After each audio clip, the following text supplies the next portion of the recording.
साथियों, मगरबी उत्तर प्रदेश के ज़िला बागपत के थाना छपरौली इलाके में 24 घंटे पहले हुए बीजेपी लीडर संजय खोखर के कत्ल के इल्ज़ाम में पुलिस ने मैकडॉलर वल्द बबलू साकिन गांव काकोड़ थाना छपरौली ज़िला बागपत और अंकुश शर्मा वल्द इंदरपाल साकिन गांव हेवा थाना छपरौली को गिरफ्तार किया है।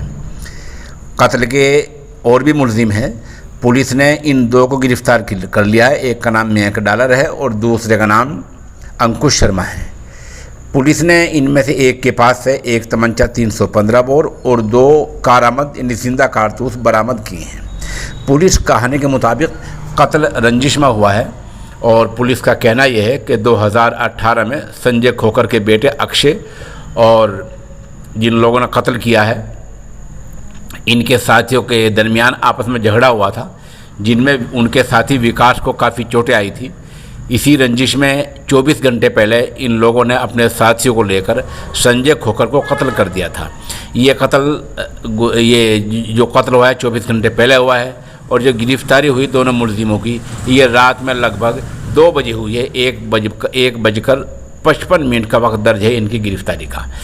आज बुध में उनसे जांच कर पूछताछ करके दोनों को जेल भेज दिया गया है। लेकिन संजय खोखर के परिवार को अभी पूरी तरह तसल्ली नहीं है।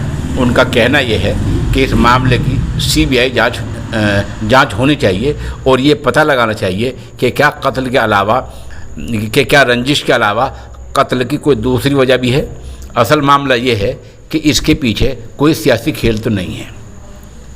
एक वजह ये बताई जा रही है कि इस कत्ल का, इस पूरे मामले का जो मास्टर माइंड है वो छपरौली का नितिन धनखड़ है, जो अभी फरार बताया जा रहा है। इसलिए मामले की CBI जांच की मांग की गई है। उधर SP अजय कुमार का कहना है कि मामले की हर पहलू से जांच की जा रही है।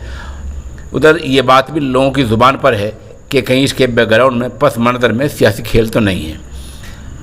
इस रिपोर्ट को सोशल इंडिया न्यूज़ के लिए जनाब तारिक फलाही ने भेजी है और तारिक फलाही साहब ने ही कल भी एक मुकम्मल रिपोर्ट इरसाल की थी और जो आज उसका कुछ ततीमा आज उन्होंने भेजा है या आज भेजा है और वो इस मामले पर तारिक फलाही साहब पूरी निगाह जमाए हुए हैं।